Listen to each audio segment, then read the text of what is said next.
A corrupção sistêmica que se alastrou em todos os níveis, com a predominante participação das pessoas jurídicas que se relacionam com o poder público, constitui uma crise moral do Estado que rompeu os laços de confiança entre a cidadania e as autoridades.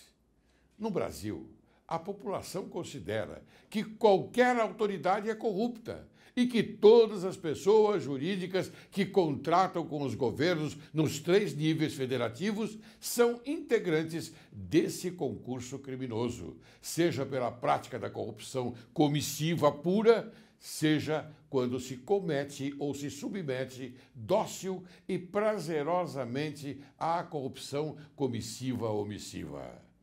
A percepção coletiva é de que as grandes empreiteiras, os grandes laboratórios, as companhias de transporte e de coleta de lixo, as fornecedoras dos órgãos governamentais e das empresas públicas e de economia mista têm o domínio político-administrativo e político-legislativo do país.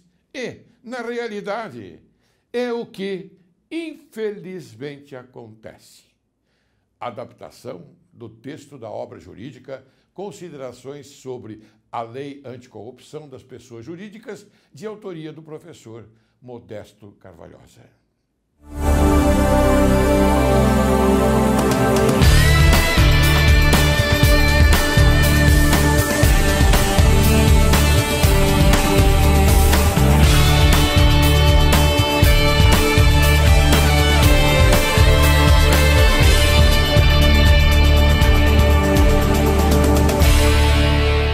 Direito e Justiça em Foco é o teu programa e o Brasil é o teu país. Inicio o programa de hoje com a seguinte frase: todo político pilhado na corrupção diz que é perseguido político. O autor desta frase, proferida recentemente, é um dos maiores juristas brasileiros, o eminente doutor em Direito, professor Modesto Carvalhosa, o qual tenho a honra de entrevistar hoje para falar sobre o combate à corrupção. Professor Carvalhosa, é uma honra recebê-lo no Direito e Justiça em Foco. E hoje, no seu escritório. Pois é. Olha só que coisa maravilhosa. É bom, para mim, então, é um conforto e uma honra muito grande. Não, mas... E trazê-lo aqui, inclusive pessoalmente, um dos mais ilustres intelectuais e magistrados do Brasil. Fico muito honrado com a sua presença aqui. Eu agradeço imensamente. Vindo de um professor como o senhor, eu vou chamá-lo de senhor ou vou chamá-lo de você? Nós entre nós. Então, não conte aí para o pessoal que está ouvindo. Hein? Vindo de um professor como você, Carvalhosa, para mim é uma honra incalculável. Porque a nossa vida, você sabe muito bem como é. Nós nos dedicamos às causas da justiça e às causas da pátria. Da pátria, exatamente. Não é verdade? Nisso estamos também comungados. Também, exatamente. Bem, eu vou iniciar já com uma pergunta. Aliás, eu vou até repetir. Todo político pilhado na corrupção diz que é perseguido político. Então, esta frase suscitou, naturalmente, uma pergunta que eu fiz no início do programa, que eu citei esta frase. Sua resposta à petição do ex-presidente Luiz Inácio Lula da Silva à Organização das Nações Unidas.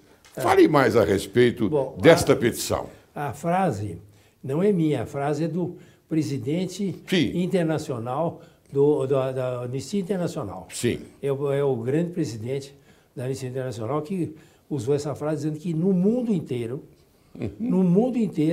e os políticos corruptos dizem que são perseguidos por São perseguidos. E o ex-presidente Lula da Silva também teve essa mesma reação de sentir-se perseguido político com uma petição que fez no Comitê de Direitos Humanos da ONU. Essa petição, portanto, entra dentro daquele diagnóstico de que ele realmente é uma pessoa suspeita de corrupção com certa veemência de prova, Porque se ele se declara perseguido político, exatamente, indiretamente, né, ele, na realidade, está, de certa maneira, agindo como aquele ladrão que, batendo a pessoa na porta da frente, sai sempre pela porta da cozinha. Porque a parte instintiva dele, ele não é bem informado e não sabe que essa reação, todo político na África, na Europa, em qualquer lugar do mundo, na Ásia, tem a mesma reação que ele teve. Mas, por outro lado, o fato de ele fazer uma petição contestando a imparcialidade da justiça brasileira na figura de um juiz de primeira instância, ele está ele está difamando o país. Ele houve um ato de difamação das instituições brasileiras e da instituição mais cara do Brasil, que é a instituição do judiciário.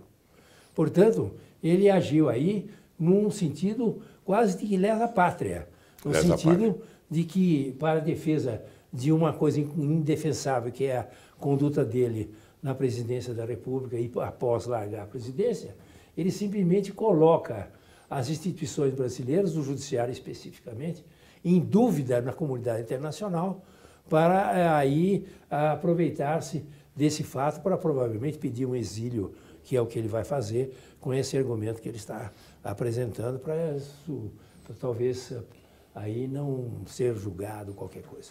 De modo que é um desserviço, um delito lesa pátria que ele praticou, no meu entender.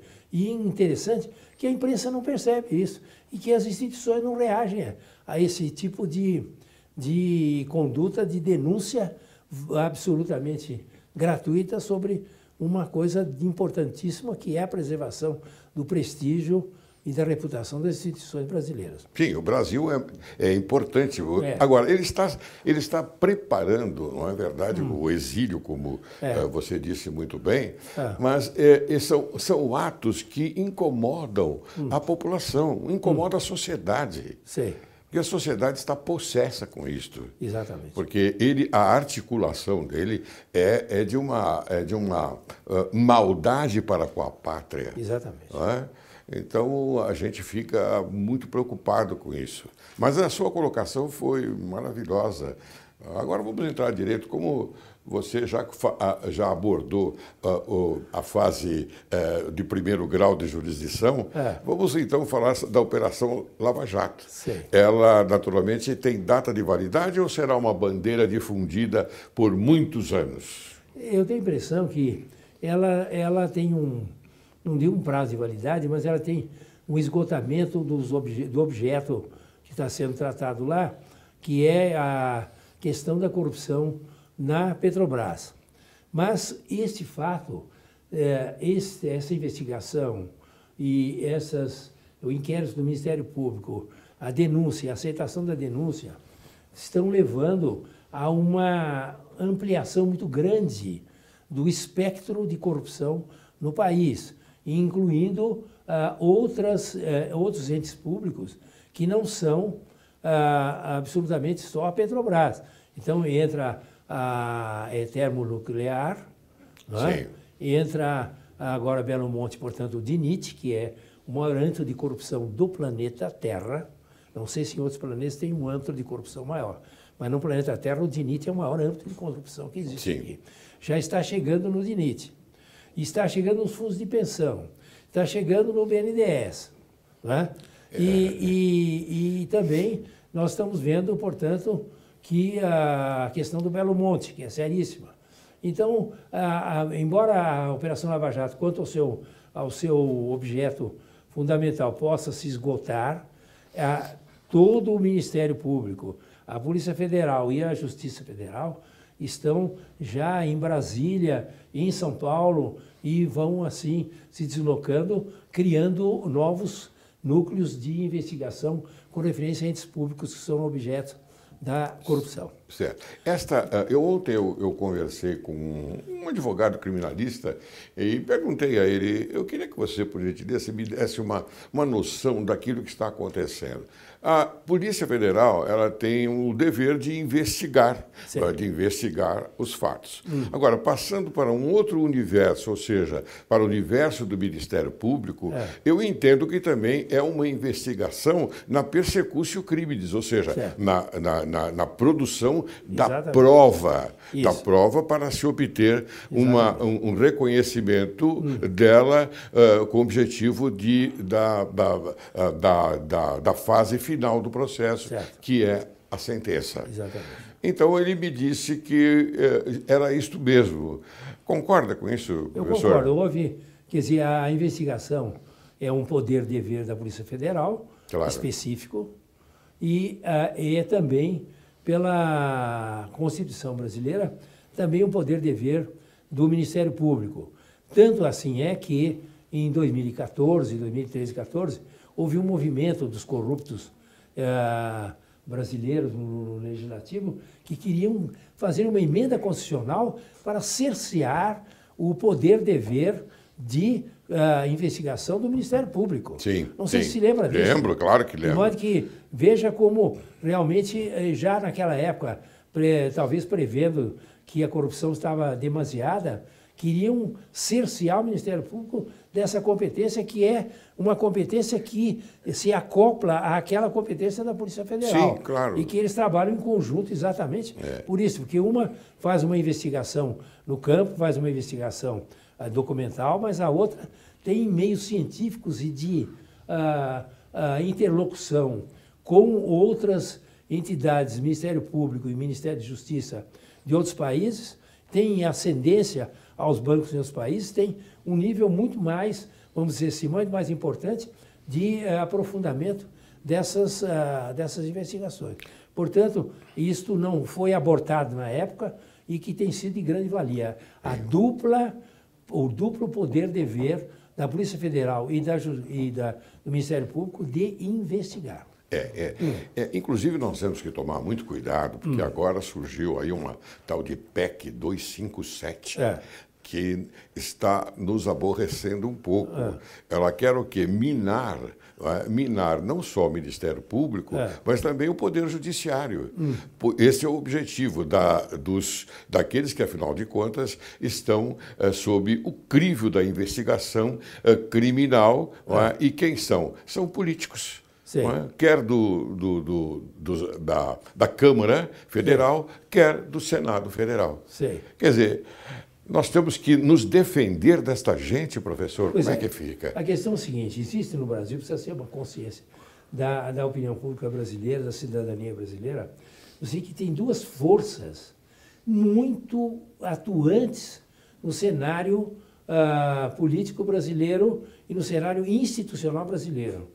De um lado, você tem como símbolo e como realidade a Lava Jato, sim, e que realmente é o centro de investigação, de denúncia e de julgamento dos crimes de corrupção pública, ou seja, que afetam o Estado.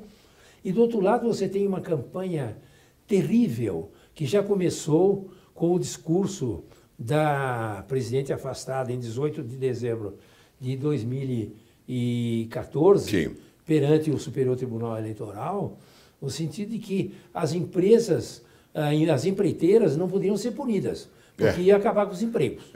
Só os os dirigentes, sim, que poderiam ser, mas as empresas tinham que ser preservadas.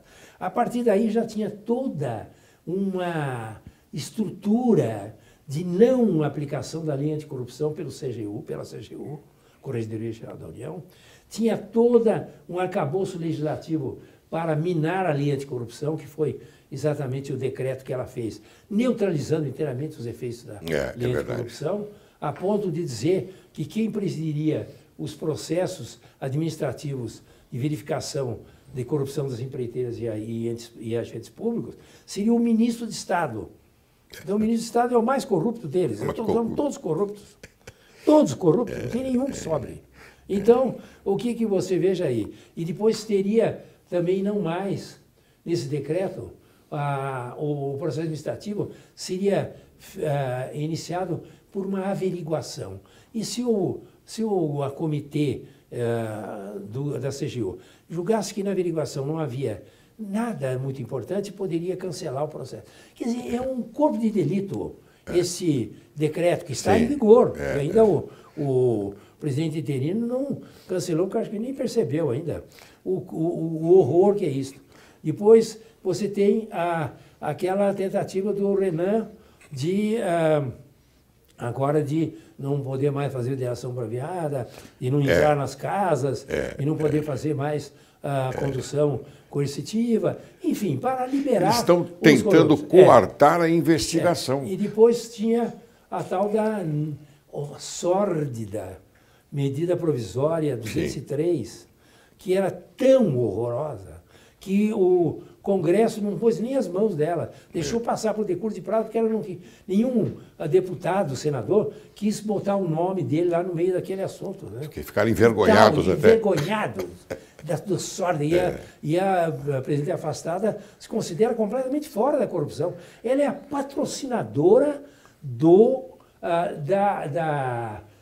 cobertura dos corruptos. Ela que faz exatamente todas essas medidas. Medida provisória 203, o decreto que ela assinou para liquidar com a lei anticorrupção, tudo ela promovendo a corrupção, promovendo protegendo as empresas empreiteiras corruptas e protegendo os corruptos. Portanto, ela é completamente implicada na questão da corrupção, certo? Completamente, no meu entender.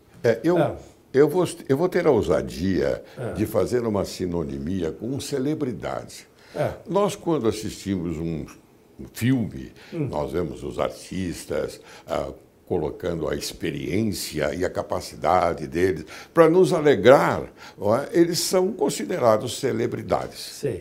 Aqui eu entendo que há uma pleiade de celebridade corrupta, pleiade de celebridades corruptas. Isso. Porque não há mais como sair deste engodo, vamos dizer. O engodo que eles querem, naturalmente, passar como se nós fôssemos bobinhos. Certamente. Imagine, professor Carvalhosa, com a sua larga experiência, com a sua larga sabedoria, com a sua larga evidência de fatos que já comprovaram da sua vida maravilhosa do direito, acha que podem enganá-lo? Não pode enganar. Não pode. Agora, o que nós precisamos é realmente ficar atentos, né?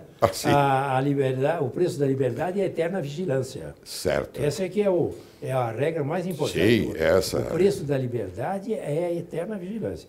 E a cidadania, muito bem, espontaneamente organizada, aliás, do qual faz parte, inclusive, o desembargador Laércio Laurelli, eu acho que realmente elas têm que ficar atentas, porque todo dia a outra faceta, uma faceta é a Lava Jato, a outra faceta está botando projetos dentro do Congresso, tomando providência, o outro vai lá para as Nações Unidas, etc., no sentido de minar as instituições e de cercear, de imobilizar tanto a Justiça Federal, como os próprios tribunais superiores também, como também o Ministério Público e a Polícia Federal. Muito bem. Você falou no governo anterior, não é, de todas as formas, esculhambou a regulamentação da lei anticorrupção.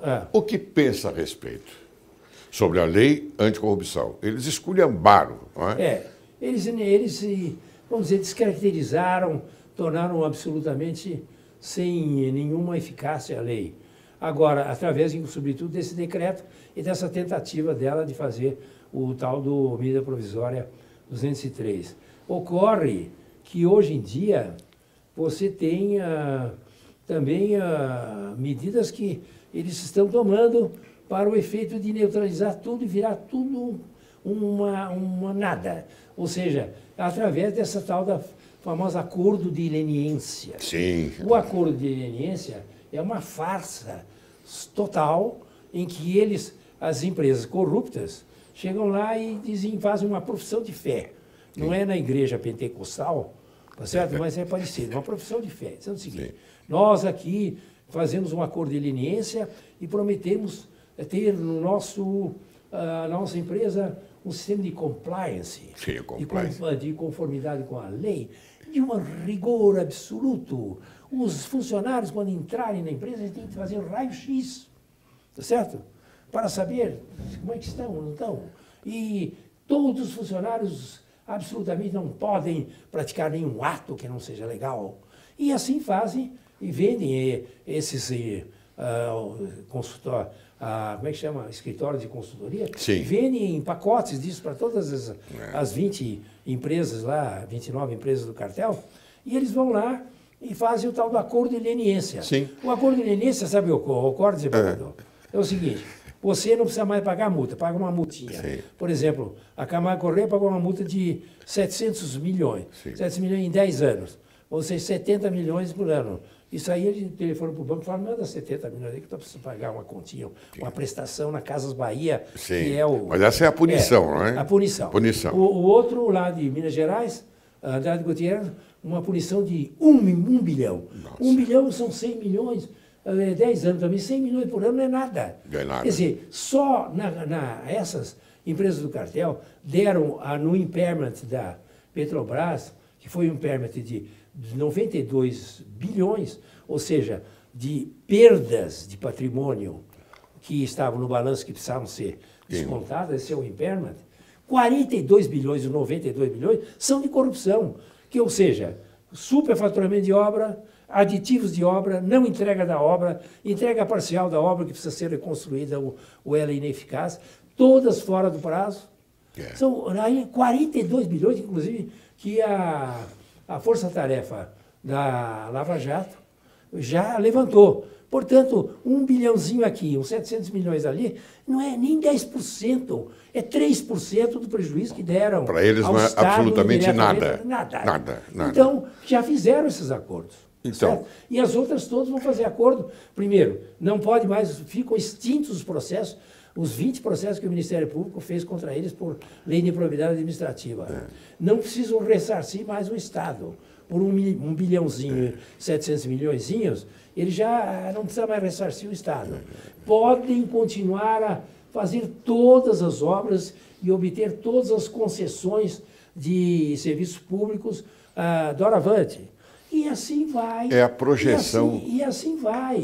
E assim todas elas. A única vantagem que existe é que elas estão falidas. Sim. Quer Mas dizer, é a projeção do escárnio, não é? O escárnio. O escárnio. Elas estão agora combalidas, falidas tecnicamente, e não conseguem nem se levantar mais. Mas, na realidade, o que elas querem é voltar sem pagar nada, sem fazer nada, e o governo promovendo. O governo da afastada aí, promovendo. Isto, eles estão fazendo toda esta parafernália, vamos dizer assim, longe dos olhos do Judiciário e do Ministério Público. Exatamente. Não é? Professor, vou chamar um pequeno intervalo. Sim. E logo a gente retorna, tá bem? Ótimo. Você aguarde, logo retornaremos.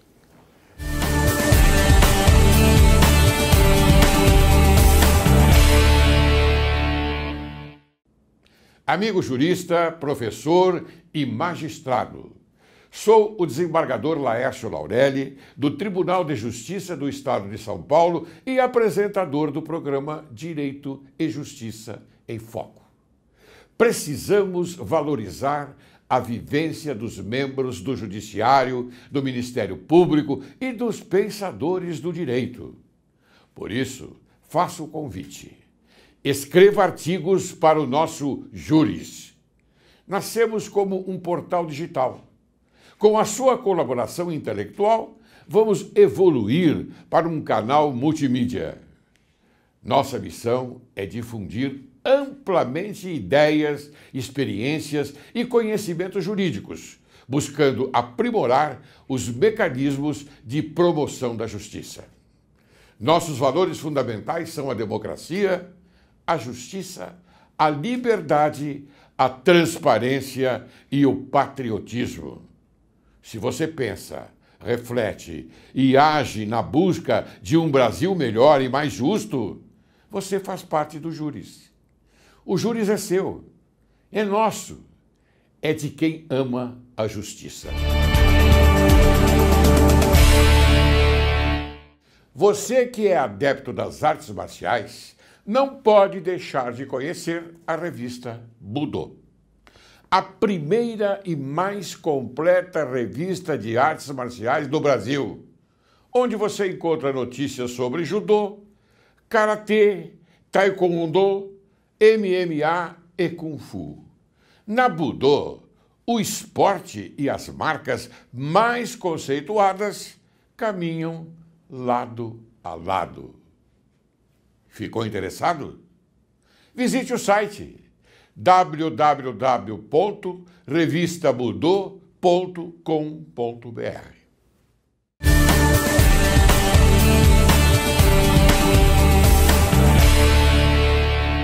Retornamos. Hoje conversando com o professor Modesto Carvalhosa. Professor, vou agora prosseguir naquela nossa conversa do primeiro bloco, hein? Tá bom? Tá bom.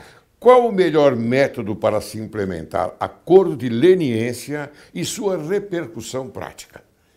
O acordo de leniência é feito no mundo inteiro, na experiência americana, inglesa e, sobretudo, na americana, feito com o primeiro pessoa que pertence a um cartel, primeira pessoa jurídica, primeira empresa que pertence a um cartel, para que ela, tendo vantagens na questão de multa e de outras sanções, a empresa denuncie as outras empresas do cartel.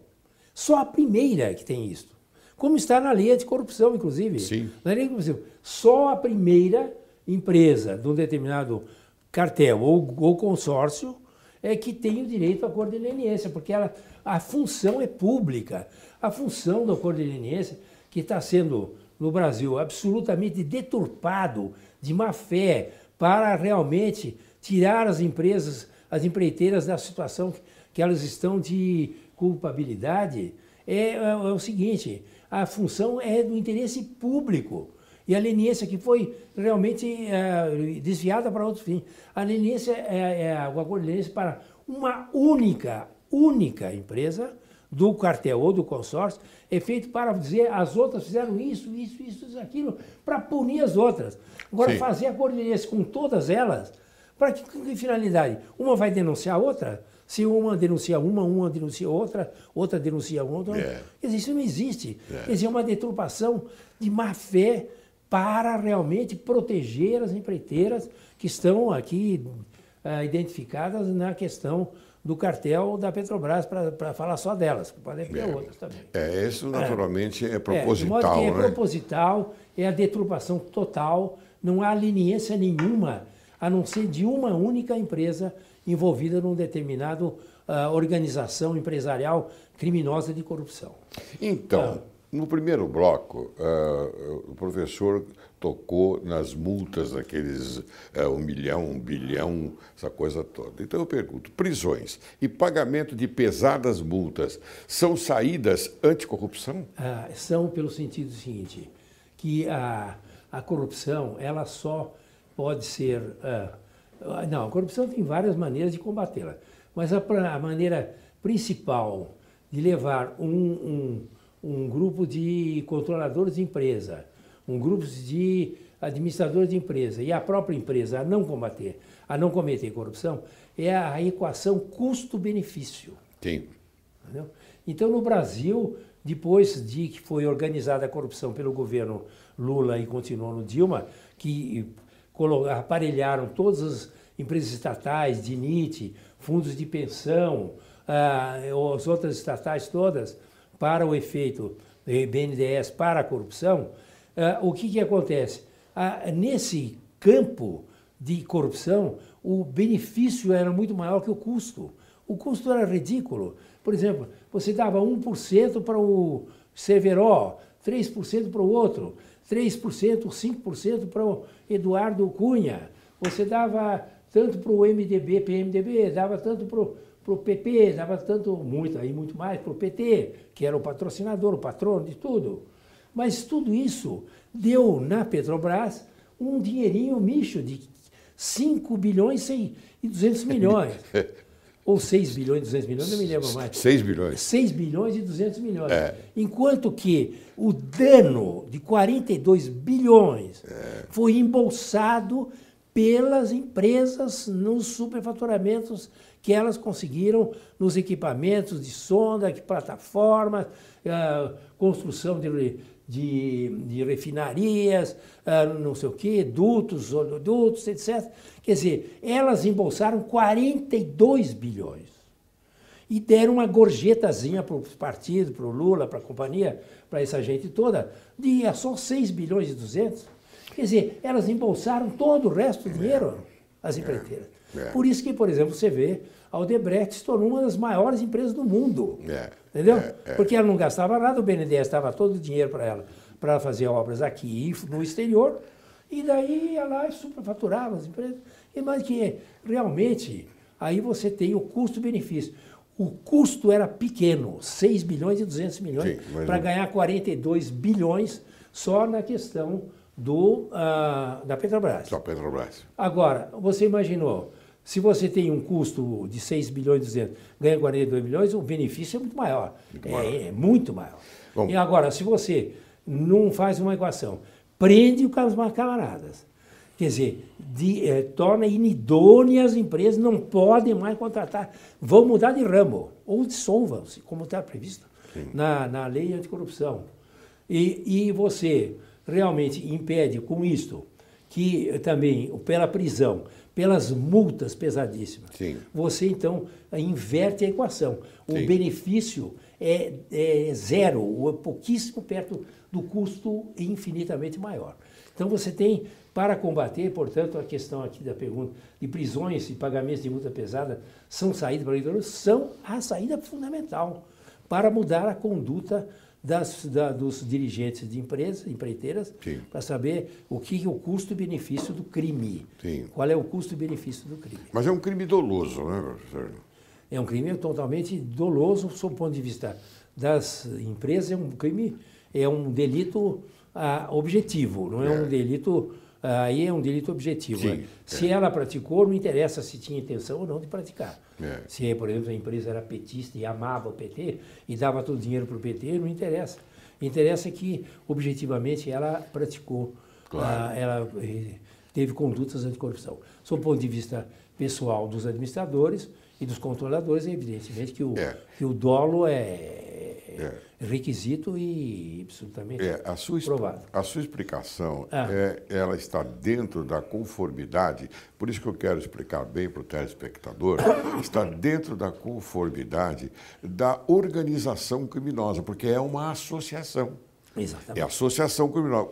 Que tipo de associação? Ela se prepara para cometer crimes. Exatamente. E organizado, da maneira como foi colocado, e muito bem colocado, viu, professor?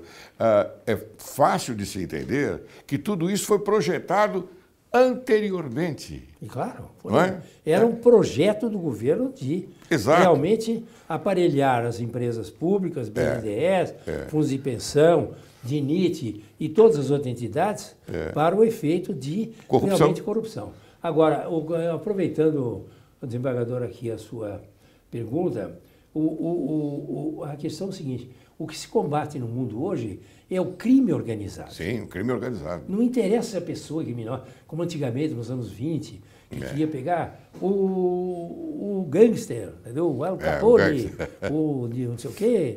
Não interessa. Hoje o que é importante é desbaratar as organizações. Para isso existe a delação premiada, que facilita muito desbaratar as organizações, e nós devemos a aplicação a Operação Lava Jato deste instrumento extraordinário que ela fez, para o efeito de que ela é responsável pela desorganização criminosa que ocorreu. Quer dizer, o crime organizado do cartel acabou se desorganizando. E daí é a maneira de pegar as empresas e pegar os demais corruptos. Então, a ONU, na sua convenção que o Brasil adotou, a OCDE, sobretudo, também na convenção que o Brasil adotou e de que resultou a lei anticorrupção, todas elas têm como vista combate ao crime organizado, e no caso nosso, ao crime organizado pelas empreiteiras, através do cartel, por exemplo, da Petrobras. O professor tocou no fato de que antigamente não havia este comboio de organizações, mas havia o quê? Por exemplo, o Al Capone. O Al Capone, nos Estados Unidos, ele só pôde ser pego por um descuido não é? Do imposto de renda, exatamente. Ele não foi pego pelos crimes cometidos, crimes graves cometidos. E você vê que, por exemplo, os gangsters já na Manipolite, Operação Manipolite da Itália, houve um desbaratamento e uma dissolução de várias organizações criminosas por causa da delação premiada de alguns membros e próprios dirigentes importantes dessas organizações de gangsterismo, de máfia. E a máfia foi super dissolvida em certos setores, porque realmente os próprios dirigentes da máfia fizeram delação premiada. É o mesmo sistema aqui. É o mesmo sistema que se usa aqui. A delação premiada, me parece que ela é um instituto que é o de colaboração, porque a lei fala em colaboração, não é? Aí, então, o codinome ficou delação premiada, não é verdade? Exatamente isso, porque realmente... Que é um nome bonito, aliás. Muita gente pergunta assim, puxa vida, o Cerveró foi lá, roubou não sei quantos, milhões, 130 milhões de dólares, não sei o quê, e agora está em casa. Né? E tornou assim, a finalidade de todo o trabalho com anticorrupção é desmanchar a organização. Verdade. Entendeu? É desmanchar a organização, quer dizer, desconcertá-la, tirá-la da possibilidade de se reagrupar novamente. Portanto, você veja como aqui no Brasil se evoluiu para isso. Porque o fato, por exemplo, dele estar hoje cumprindo uma pena suave, vamos dizer assim, porque ele está cumprindo uma pena domiciliar, não é? É importante porque causa mal-estar, mas aquilo que o professor falou foi de uma evidência bastante prática. Claro. Quer dizer, o importante é desmanchar essa organização criminosa. De corrupção. É isso mesmo. Muito bem. Eu tenho agora mais uma pergunta a fazer aqui. Em que medida a justiça brasileira e o foro privilegiado são corredores de impunidade? Olha aí. Bom, o foro privilegiado no Brasil é um escândalo. Não é? Eu também acho. É um escândalo. Quer dizer, hoje em dia a democracia é um processo de evolução, de aperfeiçoamento. Quer dizer, eu não quero dizer que isto é um escândalo contra a democracia. A democracia tinha, o Estado Democrático de Direito, tinha esse privilégio, ou tem até hoje, mas está na hora de acabar com ele. Quer dizer, dentro da evolução democrática que nós devemos ter. E acabar com esse negócio de foro privilegiado. Não tem nada a ver com o foro privilegiado. Agora, a questão toda da justiça brasileira, nós tivemos uma decisão majoritária no Supremo Tribunal Federal, no sentido de que, realmente, uma vez condenado em segunda instância o criminoso, ele deve cumprir a pena, mesmo porque os recursos, além da decisão de segundo grau, são recursos sobre a tecnicalidade da própria sentença. Eles não entram mais no fato. Então, na realidade, essa decisão majoritária do Supremo, que espero que os ministros obedeçam, porque os ministros que votaram contra estão se rebelando contra ela, no caso do ministro Lewandowski e do ministro Celso de Mello, mas, na realidade, eu acredito que esta contribuição da justiça brasileira é de uma importância total. Se nós tivermos realmente garantida essa interpretação, os tribunais adotarem, os estaduais adotarem essa solução, nós vamos ter aqui uma diminuição de criminalidade muito grande, sobretudo essas de corrupção, crime de colarinho branco, tráfico de droga, onde entra gente importantíssima no meio. Nós vamos ter um monte de soluções muito boas, mas que a justiça, se encaminhar para aí, ela vai contribuir ainda mais para a solução. Eu quero explicar aqui ao telespectador o seguinte: o professor, ele quando falou a respeito do segundo grau de jurisdição, ele quis dizer que no processo de conhecimento, que é o primeiro grau, há a possibilidade do recurso de apelação, que ainda discute-se o mérito. E o mérito só termina de julgar o mérito em segundo grau de jurisdição. O terceiro e quarto é só o direito, não se fala em mérito, correto, professor? Claro, exatamente isso. Não se fala em mérito. Então, há a possibilidade, naturalmente, de já colocar em pauta a execução da matéria. Porque os réus que têm recursos, que independentemente do crime que cometam, Sim. eles simplesmente levam a recursos infindáveis, porque os advogados caríssimos estão à disposição deles, advogados criminais caríssimos, e daí levam ao que há nunca serem presos, por duas razões, ou por prescrição, ou porque morrem antes da sentença, da execução da sentença, entendeu? Que demora 20, 30, 40 anos, o sujeito que tiver 60 anos vai viver até os 100 anos, entendeu? Então, essa é a solução que o Supremo Tribunal Federal deu um encaminhamento extraordinário que espero seja cumprido, inclusive pelos próprios ministros renitentes que estão lá dentro do Supremo Tribunal Federal. Porque não serve somente para esses crimes de organizações criminosas, mas também outros crimes, crimes tipo de assaltos, Claro. tipo de também mais crimes hediondos, não é? Então termina a discussão do mérito em segundo grau. Exatamente. Muito bem. Muito bem. Professor, nós temos aqui um problema de dinheiro. Dinheiro do seguinte fato. Tanto dinheiro jogado fora, eu digo, no bolso das pessoas que se aproveitaram, mas ocorre que nós passamos, às vezes, com problemas de necessidade de investimento na investigação criminal. Então eu pergunto, é favorável que parte do dinheiro recuperado seja reinvestido no aprimoramento da investigação? Eu acho que seria parte do dinheiro investido no aprimoramento da investigação é muito importante, porque hoje as investigações no mundo inteiro, e sobretudo na Europa, nos Estados Unidos, países já altamente desenvolvidos, eles têm uma tecnologia do maior nível, que tem sido, inclusive, utilizado pela Força-Tarefa, inclusive com a Polícia Federal e Ministério Público, na levantamento dessas provas, na questão dos depoimentos, na questão das delações premiadas, de alta tecnologia que são trazidos pelos atuais e jovens membros da Força-Tarefa junto com a Polícia Federal. Portanto, essas tecnologias, inclusive instrumentos dessa tecnologia, têm que ser sempre renovados, aperfeiçoados e tudo mais, mas que eu sou muito a favor dessa aplicação da verba tirada dos corruptos. Muito bem. Modesto Carvalhosa, excelente professor, excelente ser humano, excelente defensor da pátria. E quando a gente fala isto, a gente se lembra de Rui Barbosa, que também foi um grande defensor da pátria.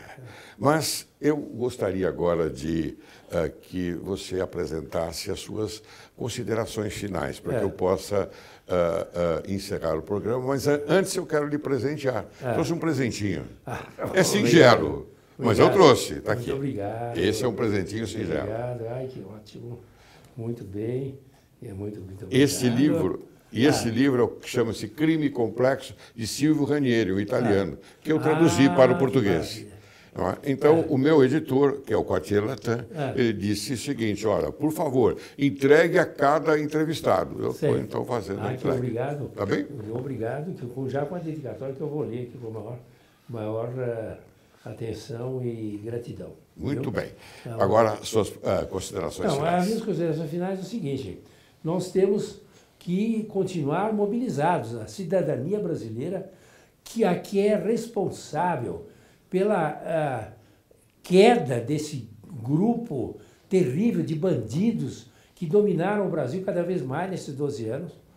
Se não fosse cidadania nas ruas, pela mídia, nós não teríamos hoje essa relativa paz que estamos tendo aqui de uma reconstrução, ainda que muito tímida, de um próprio país que foi devassado. Portanto, a cidadania tem que continuar mobilizada, porque, como eu falei, a vontade dos grupos corruptos de legalizar essa corrupção continua firme. E temos que apoiar a Operação Lava Jato em todos os seus segmentos, no sentido não só mais do titular da vara do Moro, mas da Polícia Federal apoiando o Ministério Público, apoiando a Justiça Federal e os responsáveis, que inclusive o juiz Moro é o símbolo disso, dessa luta fantástica e que resgata, inclusive, a cada dia que se levanta, em vez de se levantar envergonhado de ser brasileiro, pela existência da Lava Jato, nós nos sentimos recompensados e nos sentimos dignificados pela Lava Jato. Portanto, mobilização contínua, e luta contínua e observação contínua do que estão fazendo contra a luta anticorrupção. Está vendo? Sérgio Fernando Moro, esta é uma homenagem para você, meu colega de magistratura e também dito por um excelente professor de Direito, que é o professor Modesto Carvalhosa. Muito bem, professor, eu encerro o programa de hoje com as sábias palavras de Lia Luft. Diz ela: tanta gente bandida vivendo feito rei e tanta gente boa crucificada quando quer fazer o bem e consertar o mal. Olha que maravilha. Lindo, lindo. Não é? Lindo. Não é bonito? Muito bem. Lindo. Me envaidece dizer que, nesse momento, que o professor Modesto Carvalhosa apresentou a sua estatura moral e me ocorre a crescer que hoje, neste programa Direito e Justiça em Foco, depois desta entrevista, devo classificá-lo como o senhor do templo do direito, da justiça e da sabedoria. Muito obrigado, professor. Obrigado a você. Muito obrigado.